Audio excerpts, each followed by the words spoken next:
going on? Everything good. Okay. So I'm here to interview you, you know. And the first thing I want to say before I interview you is that I'm extremely proud of you, right? And when I say I'm proud of you, I got reason to be, you know what I mean? I think it's only a couple of people, like what, maybe your mother, your brother that may have known you longer as the person you are, you know. I can't even say Keisha and Maisha because they was babies, Right. you know, when I met you. So I've seen your entire transformation. I've seen before street life, just being kids, maybe 3 when you was about 6 or 7 when we met. So I seen, you know, both of us going towards street life. Yeah. I seen us getting into street life. I seen us trapped by street life. Man. You know what I mean? And also seen both transformations. And I get a lot of accolades for my change. Yeah. And I know, right, that your change was twice as hard, 10 times more unexpected. Because I didn't expect it. You know, I'm going to be honest with you. I've never told you this. There was a point where I kind of like gave up, you know, because you were still out there even when I was saying, you know, this not cool. Yeah, trying to get it together. I came home the second time like, okay, I got it. I figured it out. This is not what we need to be doing. And, and you were still like at the height of it. You know, I felt myself, you know, even though I was probably an influence in the beginning, I felt myself, you know, and this dude is a bad influence, man. You know, this is not, you know, and I was just like certain things, you know, the mind altering substances and stuff like that. You was gone, and you got to the point, man, where a couple of times. I remember when I had that studio on 57th and Dicker, we was up in there, and I don't know if you remember the conversation, but you told me straight out, like, you know, this your dream, man. Like, this ain't what I want to do. And I was like, whoa, because I thought, ever since Baby Juice and on 30, you know, it's Dime, you know, he was doing it again. So that kind of threw me, but it let me know that, you know, you were on your own path. Yeah. And when you told me, you know, I think the devil was kind of working through me, because I made a couple of comments, kind of joking when you came around, like, man, you know, I'm saved, I'm not doing that no more. And it was like the things you was doing and how deep you were into it. It was like, in my mind, come on, man, it took me 9 years in prison. How did you just from last week to this week? Right. So I would pick at you. Yeah. You know, I used to call and pick at you, and you were serious. I remember one time you said something, you quoted a scripture to me. And I kind of said something sarcastic, and you serious as all I do. I said, hey man, that's not me talking. Yeah. That's God saying that, like, you know, basically like what you cracking a joke against God. And from then on, I was like, man, well, let's see how long this goes, because he's serious right now. Yeah. Right? So, you know, and I remember when you was, I had mentioned that I had heard from God, and I was telling you that we can hear from God, that we can communicate with Him, talk back and forth, you know, and you were saying that I sounded like one of the people on the street that's, you know, hearing voices. You know what I'm saying? And, you know, that's the thing with us as humans. You know, when we don't have a relationship with God, it's hard to believe that we can. You know what I'm saying? But you see a man or a woman, whoever, walking down the street hearing voices, and they communicating with demons, and it's not hard for us to accept that. But to accept, for us to have a relationship with God that who made the demons, you know, is more of a reality.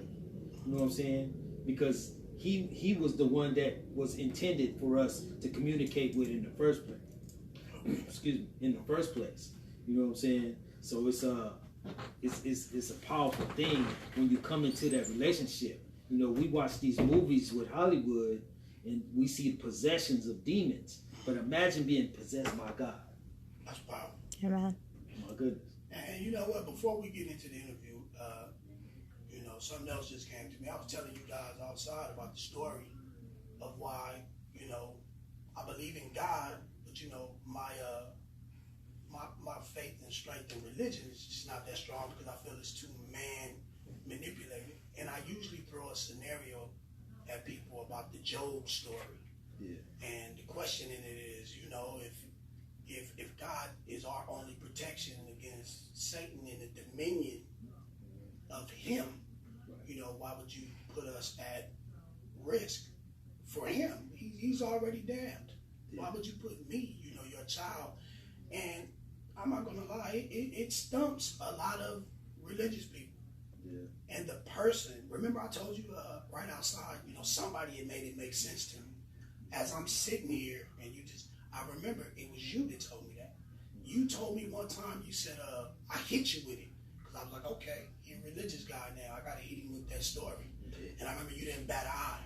And your answer was, and I can't quote you verbatim, but you said, you got to understand that to God, time on this earth is a blink of an eye. So you suffering for a blink of an eye, right? To prove that this dude is already done, right? But you're suffering for a blink of an eye to prove loyalty to me, and then you're gonna be good for eternity. And I was like, whoa, and for it to come from you, it's like, man, I didn't talk to some serious pastors. Yeah. I didn't talk to guys. I was in prison, and it was guys that all they did for 15 to 20 years is study this religion and study that religion, and they were sharp with it, and they get to stuttering. And I'll never forget, it was like, my boy I grew up with, you didn't bat an eye. Yeah. So it's like, to see you just be that well versed and have that much faith, it's easy to let anybody know. I mean, me personally, I know God got to be real, because like I said, you went from one extreme to the next in a very, very short amount of time. Right. Even right now, me, I'm supposed to be completely reformed. I do things differently, but those demons still be there. Yeah. And I wanted to ask you that. That wasn't one of the questions, but do you ever get that urge to, want to ride, or you see a dude from the other side? Does it ever bother you? Well, that's the thing about getting saved.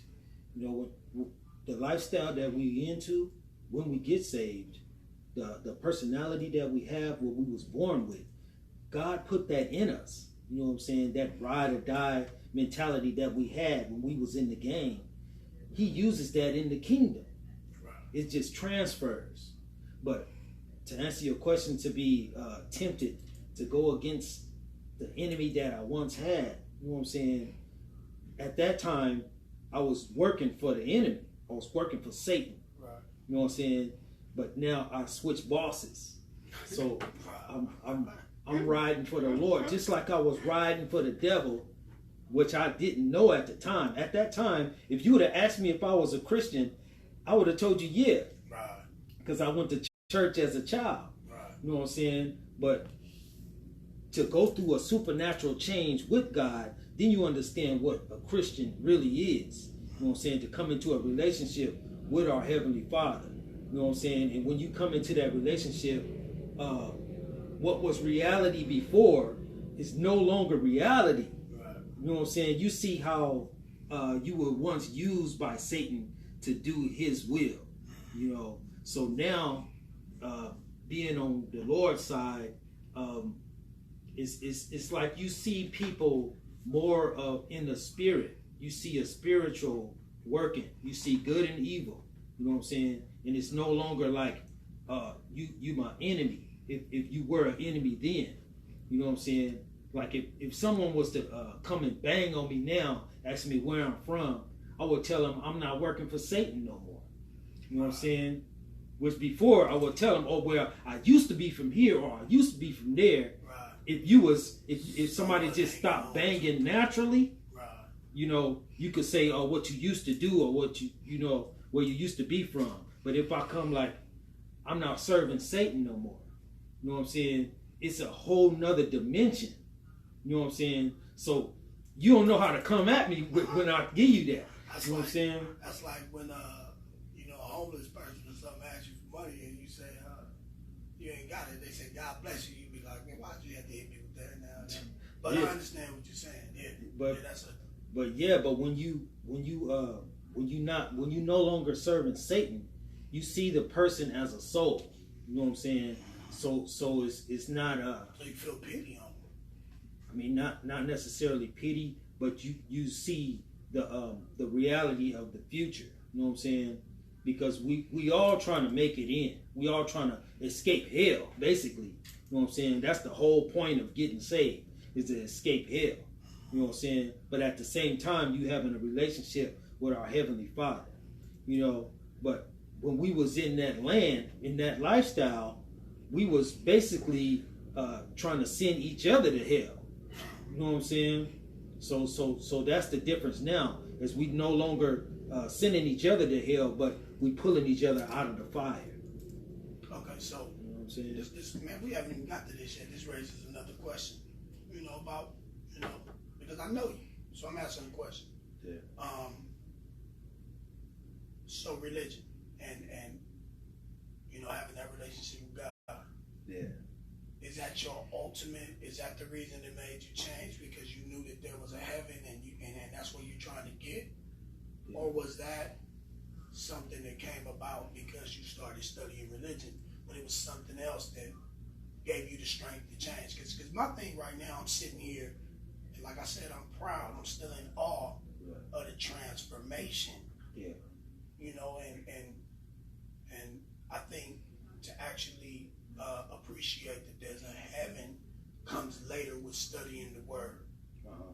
I just think, and then I'm asking, you know, what was it that snapped you? And it was like tell me what that felt like. Yeah. Because a lot of us, it's like with me, it was years of, you know, a little bit here and then a little bit here, and then I'm older, and now it's like that doesn't make sense to me anymore. Uh-huh. Right? I've wasted time on that. Yeah. You didn't do it like that, and it's safe to say, at the point that you did make your change, you probably was at the deepest point that I've probably ever been. You know what I mean? Yeah. And you did it so quick. So I'm asking, what was it? You know, what is that feeling like? What is that?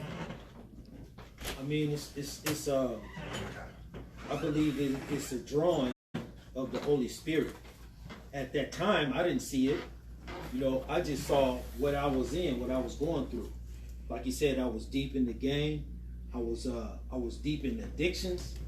You know, and I was basically tired of myself. You know what I'm saying?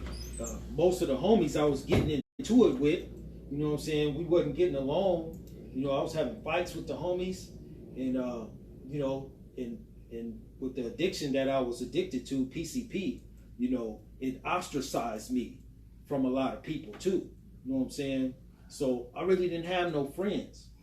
You know what I'm saying? And even family members really didn't want me around, because it's like Dr. Jekyll, Mr. Hyde. You know what I'm saying? When I'm high, you know, it's a whole nother person. And you know what I'm saying? People don't want that around when they don't know you unexpected. You don't know what's gonna happen with you. You know what I'm saying? So yeah, I was ostracized, and you know, going through different things in the streets, and you know, and with the addiction and everything, I was just getting tired of myself. But I didn't know it then, but it was God drawing me by His Spirit to Jesus Christ. You know what I'm saying? So exile. Yeah, setting me apart. Right. So that's what He does. I believe He calls all of us at a certain point in our life in different ways. It's up to us to heed the call. You know what I'm saying? And when He called me, it was like, either I answer this call or I'm gonna die. You know what I'm saying? Because I you know what I'm saying, I felt Him pulling me. You know what I'm saying? I didn't know it was God, but I just knew I needed prayer. Okay, so I gotta stop you right there. I'm forgetting about the cameras. I'm about to ask you some real stuff. Yeah. Now, I knew the old you. Yeah.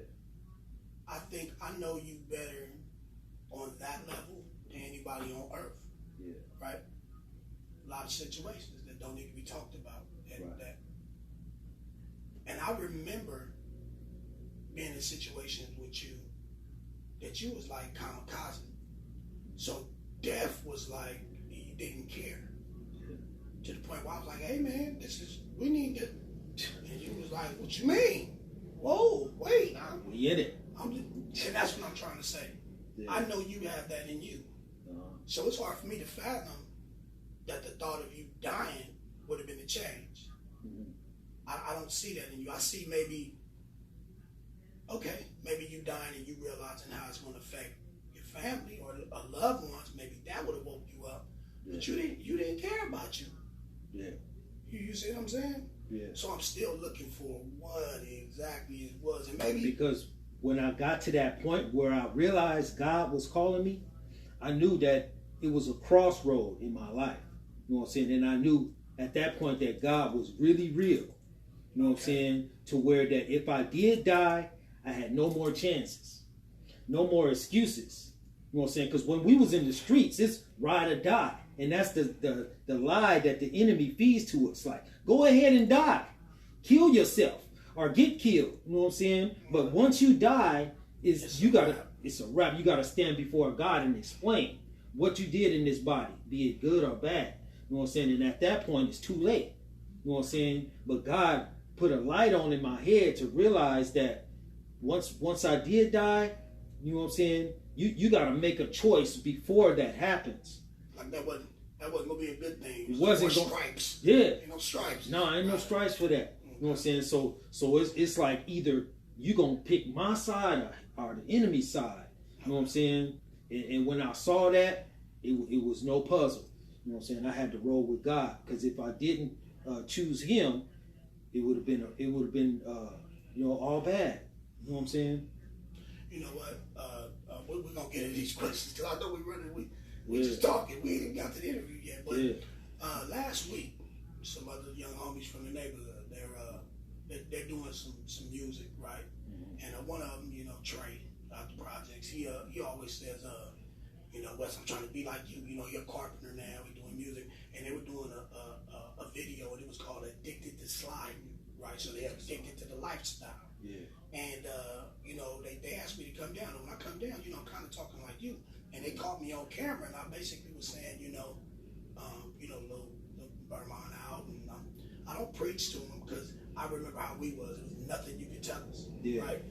And we used to listen to the preachers. We would listen to the OGs that was trying to say, but really, I'm just listening. And when you leave, like, man, please, I said that, and then I also said, but whether you're religious, you believe in God or life or just karma, it is going to have an exact connection with you. Yeah. Right? It's not going to connect with like it connects with me or I connect with the next man. Right. He don't connect exactly with you. Yeah. And he know how to get to you, right? Yeah. So by you just saying that right now, that just brought some just might make real. But now you ready to get into some questions, man? Go ahead. Yeah. You sure? You ready? We almost already did the interview on the little face or whatever you call it. Okay, so the first thing, what actually inspired you, right? What actually inspired you to write? Let me tell you how I got saved. Well, being that we coming out of the gang life and the lifestyle that we was living, you know what I'm saying? It's so many people and souls that's still in that lifestyle. You know what I'm saying? And for me to get picked by God it's like a bucket full of nails. You know what I'm saying? That's a lot of nails. You a carpenter, you already know. Yeah. You know what I'm saying? All these nails look alike.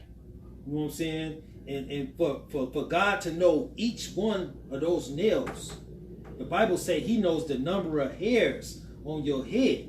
You know what I'm saying? Most people think of, He just know that it may be 1, 2 million or 3 million hairs on your head. But no, He know that if one hair on your head turn gray, that's number 345.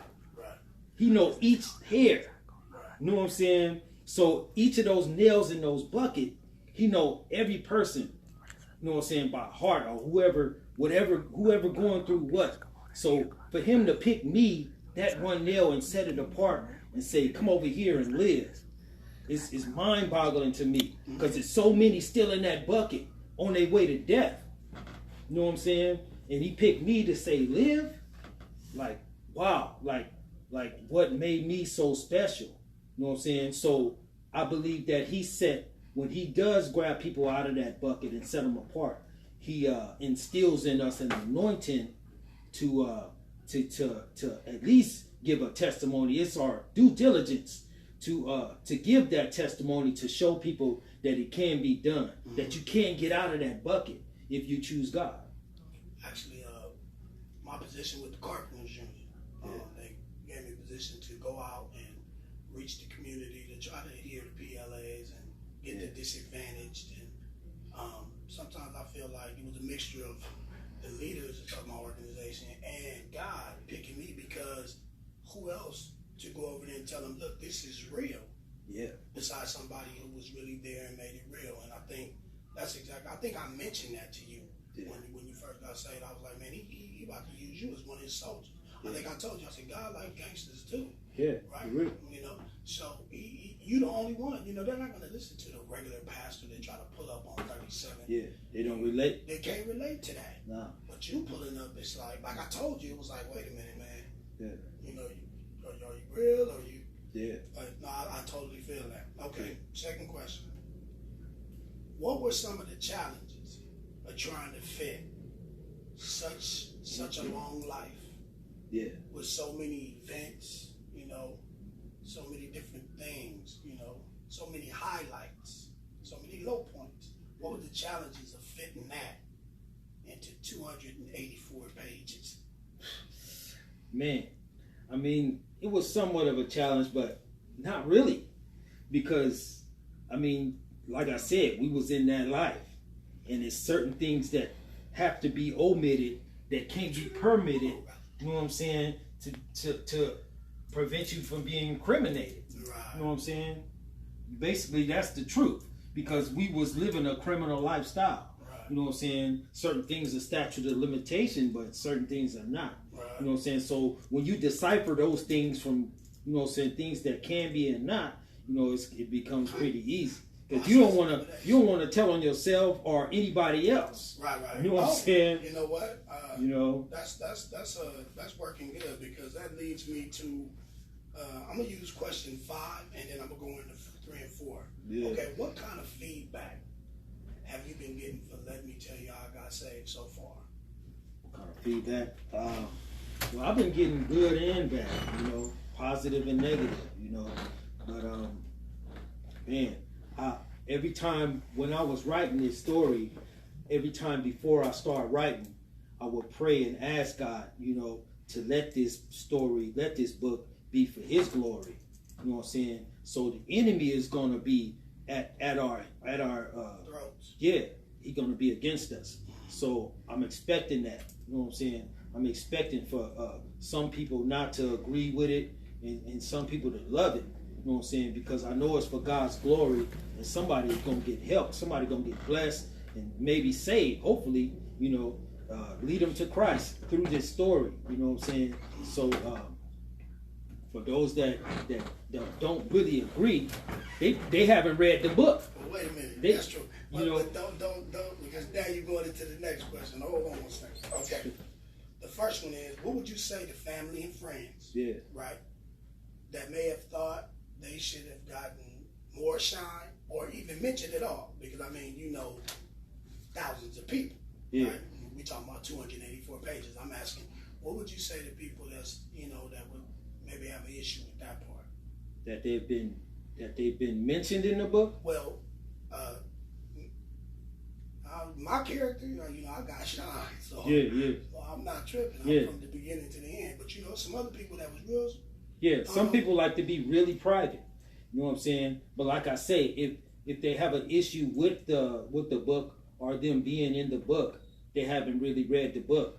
Because if you read the book, you'll see that I was showing love to whoever in the book. I was mentioning you because I loved you, and you had a influence in my life.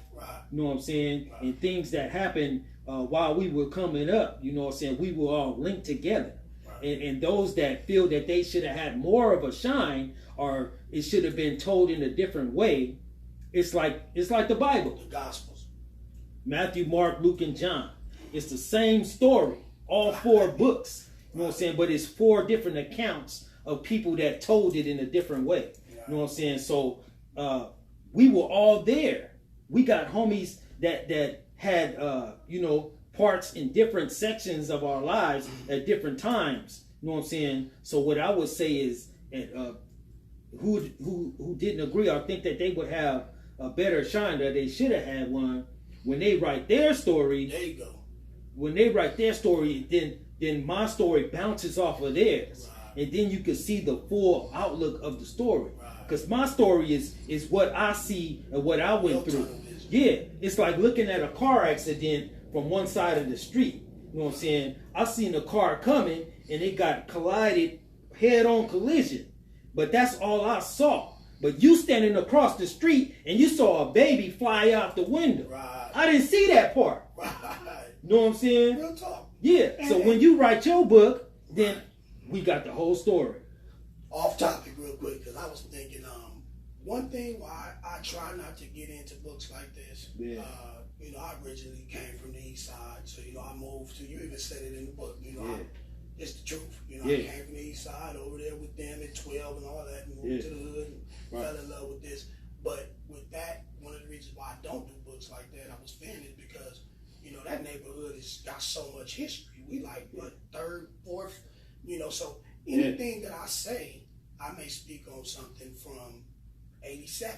Yeah. But that story could have started in 82. Yeah. I wasn't around. Right. So it's always going to be the older dudes, like, KB. I talk to KB all the time. And, I'll say something, he'd be like, man, that's not how it happened. Ain't how it happened. Yeah. All right, no problem. Well, lace me. Yeah. But those are one of the things that we run into. I see a lot of little homies be on YouTube and all that, and they telling their story, and I be sitting there like, it's a little off, like that. But that's the truth for him. Yeah. That's the truth for him.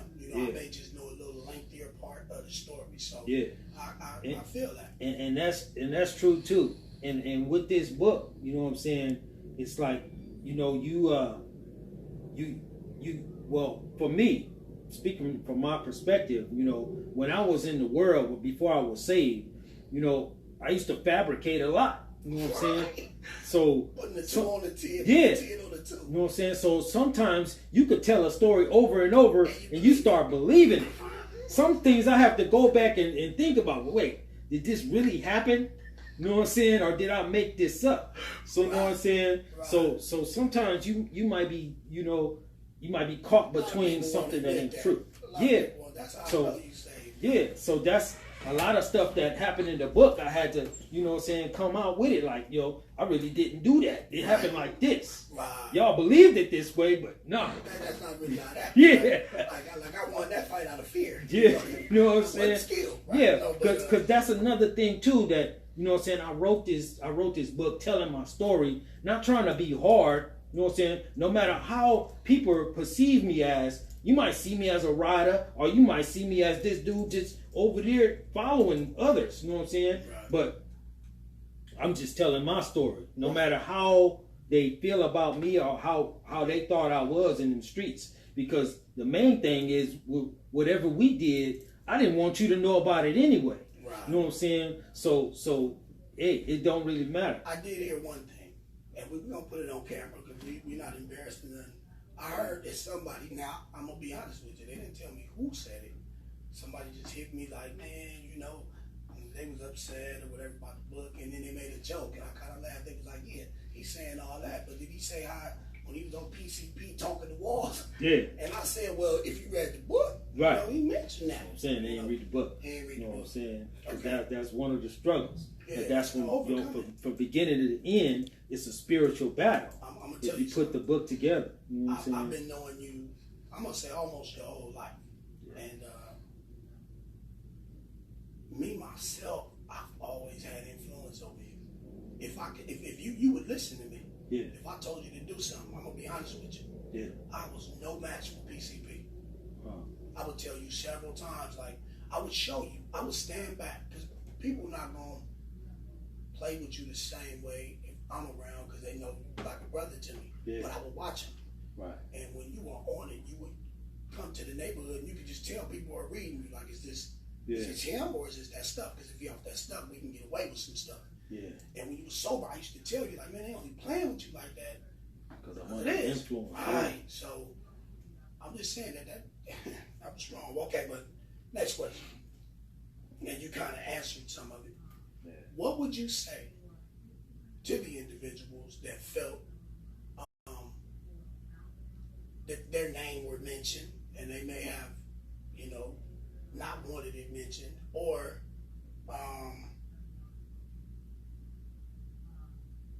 the people that may feel that you got the story or incident wrong? I think you answered this question, the last question, but what would you say to a person who would be like, oh man, he, and let's just put it in layman terms, because even when I was rapping in the neighborhood, you had certain people that come and, behind your back and say, oh, he exploiting the hood, or he just trying to get paid off of us, right? Like we didn't do it too, but what would you say to somebody that has that type of?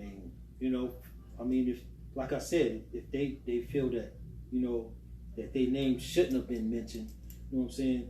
It's not, it's not a downgrade. That's what I try best not to do. Right. Not to put nobody down or to embarrass nobody, you know what I'm saying? But the things that happened that I put in the book, it was segueing into what I was going through. Right. You know what I'm saying? And if I did, they were relevant to your life. Right. And if I did mention them, it was out of love, or, you know what I'm saying, or showing that they were involved in my life. If you in the book, you got respect. Right. You know what I'm saying? If you ain't in the book, you're irrelevant.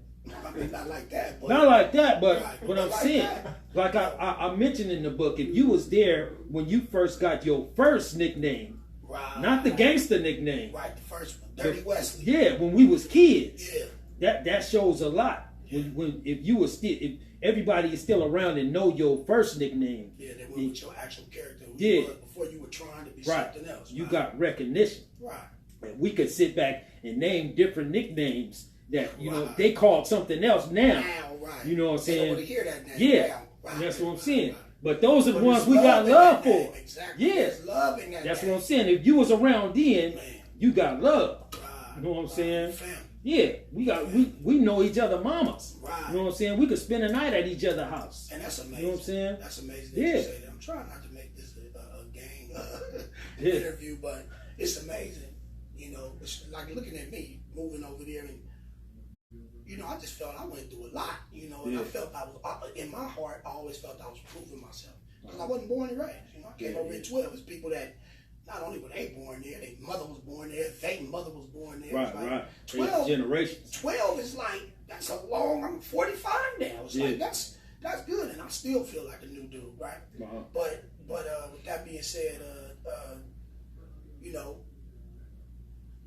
you just like I just feel like that's family. Yeah. That's kind of like where I feel like I started. I feel like I actually is everything. But in essence, it was kind of like the beginning of almost an ending. You know what I'm saying? I mean, because I came over there in the third grade. I was in the third grade when we moved over there. Right. You know what I'm saying? So that was like when we were first getting like mentally established on what life was about. Right. You know what I'm saying?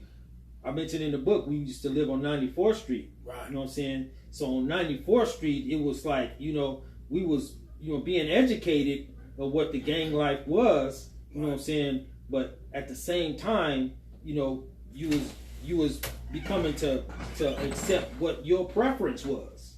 Right. You know what I'm saying? I doubt it. I think if we'd have stayed over there 2 or 3 more years, we'd have been 9-4. Yeah, we probably would have been. You know what I mean? That's just, you're going to be wherever you at. Right? Yeah. That's just how that goes. But at the same time, I had a preference. You know what I'm saying? That's because you had an uncle that was already banking. Right. I ain't had no bigger brothers and like that. Yeah. But I know what you're saying. But that's true. And I even put that in the book. Right. A few more years, we would have probably been from Hoover. Oh, I remember. We would have stayed over there. I remember Dwayne. Yeah. And I was mad. I was about 13 years old. Yeah. And we were down there kicking it with S. Bear Jerome. Yeah. And Dwayne, Dwayne lived on 94th too. Yeah. But he moved right before y'all moved in. Yeah. And he's that was Daryl my friend in the back book. then. Yeah, I know. I seen that. It take a while to catch on to the nicknames. Like me, even me. I'm reading the book. And I ain't gonna lie, I was mad for a minute because when I seen the chapter 94th Street, I'm looking, I'm like, okay, I'm about to be up in here. And I'm like, he's naming all these weird dudes. Right. So then I'm reading later, I think it was in 37th Street. Yeah. He said, and lo and behold, it was old boy from 94th. I said, oh, wait a minute, that's me. Yeah. I had to go back and read catch up. I had to go back and read it over. Yeah. But I remember Dwayne said that, man. I got mad at him too. He was young, pride, stupid pride. But it was real. And he was telling Dwayne, he was telling Jerome, like, yeah, man, we used to live on 94th. You know? We would have been Crips. And I was like, man, I'd have never been, I'm 13. Yeah. Man, stop we wanted to erase that. Right. You know what I'm saying? But that was reality. And that is the reality. And then the reality is that we all, I don't care which one you're from, that's how I look at it always. All these sexes, especially in LA, man, this is the craziest spot in the world. You could be this one right here and one block over, and it's the dudes that kill you. It's that's dangerous. Yeah. And we all just caught up in the same thing. Yeah. And you telling me now that's Satan. Yeah. It's all his plan to keep us at each other's throats, keep us against each other. You know what I'm saying? You realize it when you get involved with in different relationships or different aspects in life with somebody that was from the other side. You realize that, stories be the same. Yeah. The same ice cream truck that was here. Yeah. It went across the street and gave y'all some ice cream. Right. You know what I'm saying? That's crazy. And like I mentioned in the book, some of us went to school together. We know each other first and last names. Mm-hmm. You know what I'm saying? So a lot of us became cool and just going to school together. And like we'll see each other in the street and we might save each other life. You know what I'm saying? If we was cool like that. Something else that one of the reasons why I try not to never be a gang activist or anything like that is because I remember the anger and the pain of losing somebody. And at that point, little logo, stuff like that, when you lose somebody, there's nothing you can tell me right now. Like remember I told you that was your time when you didn't care about your life. Remember those instances? I was like, man, you tripping. But that's what you was on, and it's those reasons why I can't be a gang activist. I have to let everybody do their path because depending on what level you are, remember I used to say, do you remember what I used to say about religion? You used to say, Brims is my religion. Man, what was wrong with me? Yeah. Really though, but I really, in my mind, I felt that. That was our reality. And to just, that's crazy. That's what I'm saying. But when we was at that point, because we was both there, and for somebody to come up and talk to us about God and tell us about Jesus, it's like, okay, that's what you doing. Right. Like when when I used to go to jail, you know what I'm saying? I used to go to the county jail and they'd have like prayer call at the end of the day, you know what I'm saying, when it was count time. And they'd have prayer call, they'd be set aside having prayer. And in my mind, they that was having prayer call, they was scared to be in jail.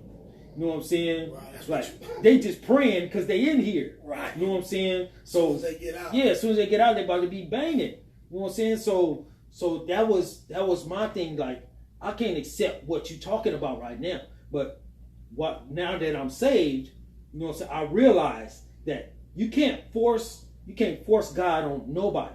All you could do is give them the word, give them your testimony. Yeah.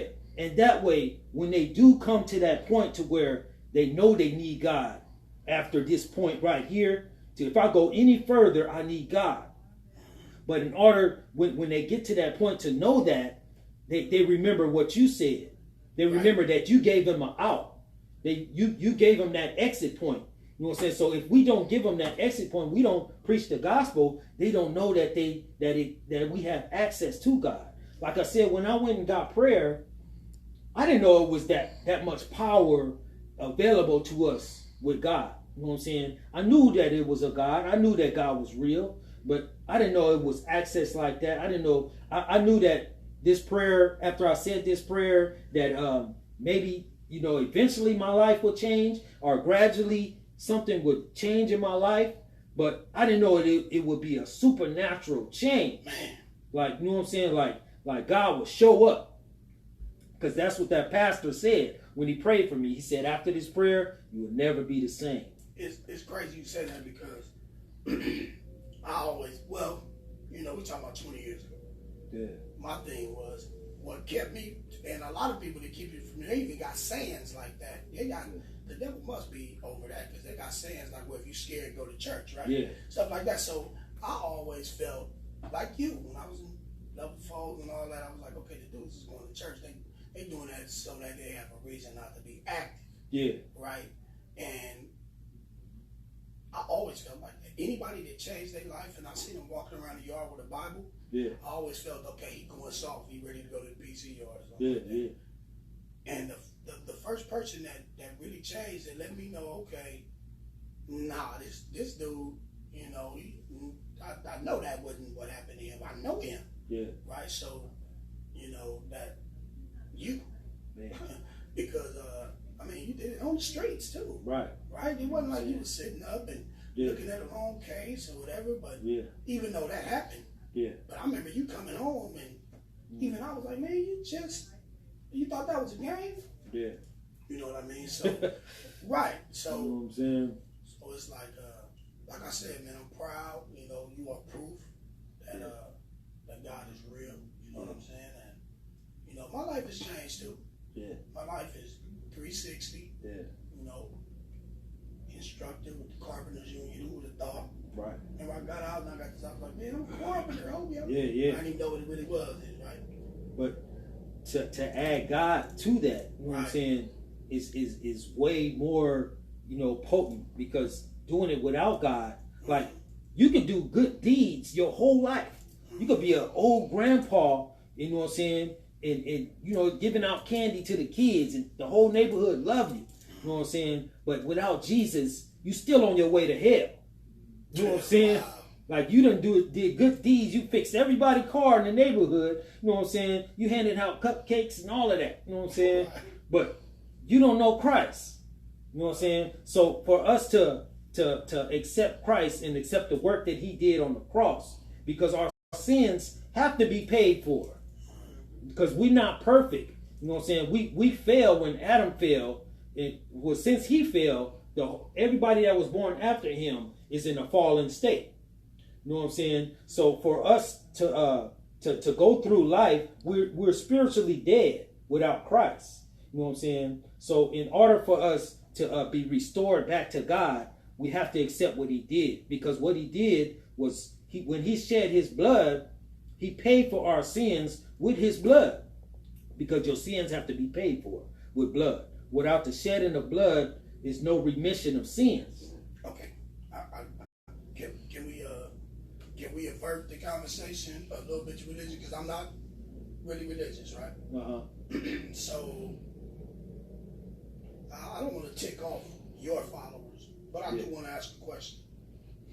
So what do you say to the people that are watching right now, and they're like, oh, them two house dudes, up in there talking about the white man's God, or maybe they, maybe they're Islamic or Jehovah or something. How do you feel about that? Because I'm a guy that the reason why I'm iffy on religion, not God, gotta be a God, it has to be. But the reason why I'm iffy on religion is because you got so many people that believe in so many different things, and each one of them will put their hand on their body, their lives, that their way is the truth. I mean, for somebody that, that's downgrading Christianity, first of all, Christianity is far more than a religion. It's a relationship with our Heavenly Father, bringing us back in right standing with him. You know what I'm saying? And if they're calling it a white man's religion, Jesus was Jewish. He was a Hebrew. You know what I'm saying? And the original Hebrews was black. You know what I'm saying? They were people of color. So if you understand that, if they were black then, who are they now? So who are you? Right. You know what I'm saying? So you have to understand what's the root of it. You know what I'm saying? So when you really understand where the root started, and Jesus is putting you back in that relationship, because first of all, the Israelites were chosen to be set apart to show the rest of the world, all nations, okay, this is how you worship God. To be an example. They are examples of how to do it. You know what I'm saying? So every other religion is doing it wrong. You know what I'm saying? I was just about to ask you that. So, yeah, so, okay, so you said that the religion is a relationship with the Heavenly Father. Right. But if I was sitting here with a Buddhist, yeah, you know, he would say that the relationship is supposed to be with Buddha. Now, is it possible, and this is only me, I'm not a religious, I don't know it as well as you did. Like, you just, that was fly, how you just brought the Israelites, you took it to history, I respect that, you know, I like that. But is it possible that we all are praying to the same person, but calling it something different? Like, let me say this, like a different language. Is that possible that, because that would make sense to me with religion, because everybody is going for that I believe it's from within. You know, I do believe that all of that is from within. Yeah. So when you say you praying to Jesus, and you know, the Jehovah say they praying to Jehovah, and they're praying to Allah, and they're praying to Buddha. You know, what if that's the same thing as saying, I say yes, you say see, you say this, but it all means an affirmative response. I mean, that's a different language, right? And when you translate it back to your language or to any language, it's the same word. But to go back to the root of a belief, if it goes back to someone else or to a creation rather than the creator, that's not the same God. Okay. Right. You know what I'm saying? Because you have religions that worship animals and they call that God. You know what I'm saying? Or you have someone that might worship another entity, like an angel or, you know, a demon or something, you know, and that wouldn't necessarily be, you know, worshiping the creator. That would be worshiping the creation, what God created. You know what I'm saying? So now you taking glory and giving it to somebody else, to something that he created, when he created that. You know what I'm saying? I'd be pissed if I was. Yeah. So that's how he feel. He called us committing adultery, spiritual adultery, because he married to us. But when you go and you worshiping something else, now it's like you done stepped outside the marriage. You know what I'm saying? This is really crazy. People, you think we was in the streets doing something? Mm-hmm. There's people in other countries that are willing to kill each other behind this very conversation. Yeah. And that always baffled me, but yeah, you know, it's real serious. But yeah. How much more time we got, man?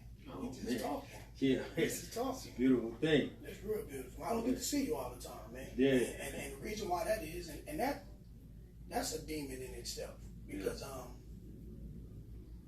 I feel that, for one, you said it in the book. Remember I told you your book brought me to tears a couple of times. The reason why is because it brought so much truth. Like you said, sometimes we be living in these falsehoods. Yeah. Right? And you forget what the truth was. Right. You know what I'm saying? And you gotta remember. Yeah, man. And you said some things like, even with my mom, and you know how me and Michael, you said we didn't show it, but it must have been bothering. You know, 7 minutes. Already did, right? Yeah, yeah. So yeah, I remember that. I remember telling Michael, man, we can't be out here crying. We gotta look strong and all that, but it was killing us. We didn't know what was gonna happen in life, right? Yeah, yeah. And just things like that. And you know, when we moved away, and you don't even know, I don't know if I ever told you this. My mother used to move a lot. You know, sometimes she didn't even have to move. We just moving, right? Yeah, yeah. So I was born on the east side, right in the 30 roads, right? Yeah. I was born on 33rd and Hooper, and my dad's aunt, that was like my grandmother, she always stayed on 41st and Morgan. So when we moved from 94th, we moved to Linwood, right? Okay. Went to school there for like, I don't know, we was there for maybe 9 months. We moved from there to Southgate. Yeah. We moved from Southgate out to Lompoc. Yeah. Now you gotta remember, I'm born and raised in South Central Los Angeles. Yeah. I think I was about 11 when we moved out to Lompoc. Yeah. And we was only out there for about 9 months. And within that 9 months, I was talking like a valley boy. Yeah. You know, I was into different stuff, man. Yeah. And then we moved back to LA. 30 Roots. Right, moved back over there because we had to stay with my father's aunt. Okay. So now I'm in the 30 Rules. And now I know what banging is. So now I'm knowing, Scooter and all them growing up. I've been knowing them since Sandbox. Now we keep going up and walking to school together, and I'm knowing what this is. Oh, that's what this is, right? Yeah, yeah. So that's what I'm saying. But I'm getting somewhere because it happened to me recently with my producer's son. Yeah. I think that was the worst thing my mother could have did. Right back over there. And right now I got demons in me because I feel like I'm born and raised in LA. I'm coaching football in Palmdale, this and that. But where I grew up, I feel sometimes it's demons. Like, man, that's where you're supposed to be giving back. Yeah. So I know why I moved to Lancaster. For one, the cops was on me out here. It's still bothering me. And for two, houses was cheaper. I was able to afford it. And for three, I didn't want to raise my kids. Right. Yeah, because I felt that the temptations and the glamorization, even though I was doing it, with the music videos. And I felt that would be too much to overcome. If I can get them away and keep my interest, keep their interest, I can keep them away from it. Yeah, yeah.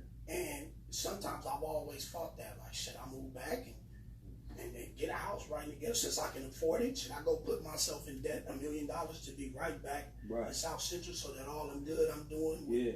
But would he be able to stand up against those? And I want to chance that. Like, would it be effective?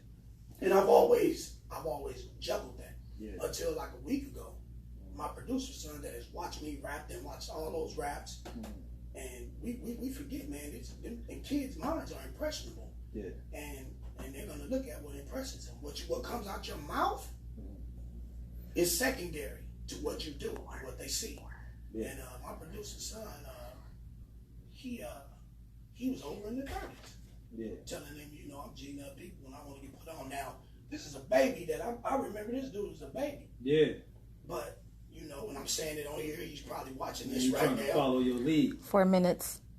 A lead that I'm telling you, that was a mistake, man. That's not real. That's not what I'm doing now. Follow me where I am now, right? Right. But, and the thing is, I had a talk with my boy, and he had him up in Lancaster. When he was up in Lancaster doing karate, this and that. Yeah.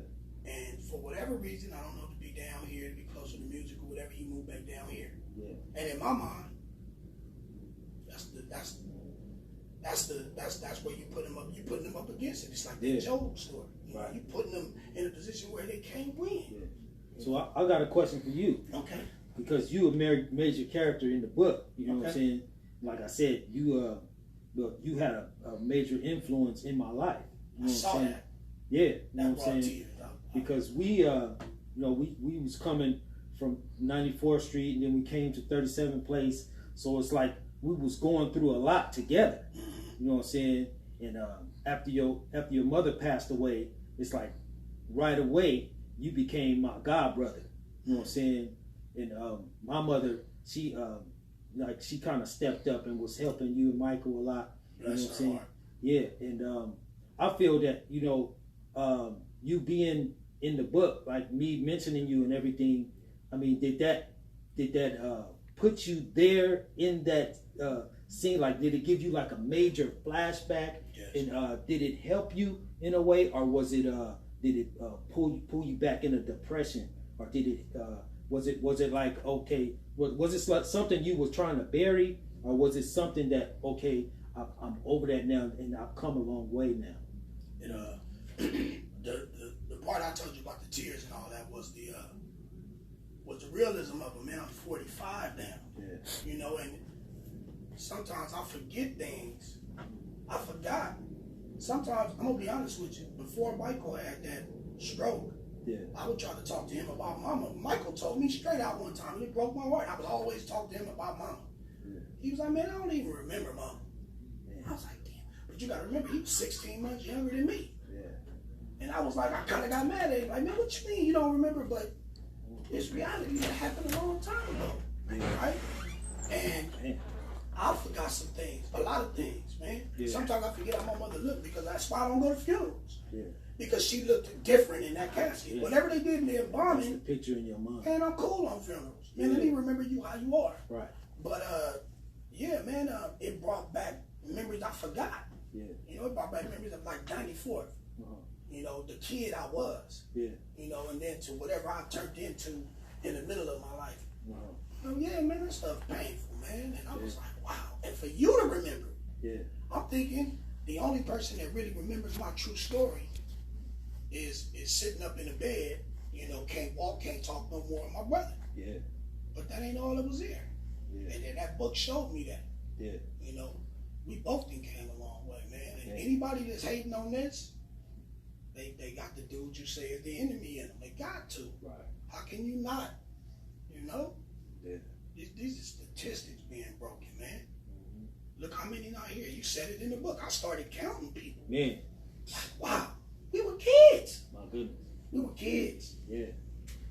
And you shouldn't lose that many people in your life as a kid. No. You know what I'm saying? Collecting obituaries. I know some people that haven't experienced death until like their grandmother or something. Now. Right. Right. Yeah. You're right. You know what I'm saying? Crazy life, man. Yeah. Cut. Give you guys your closing minutes.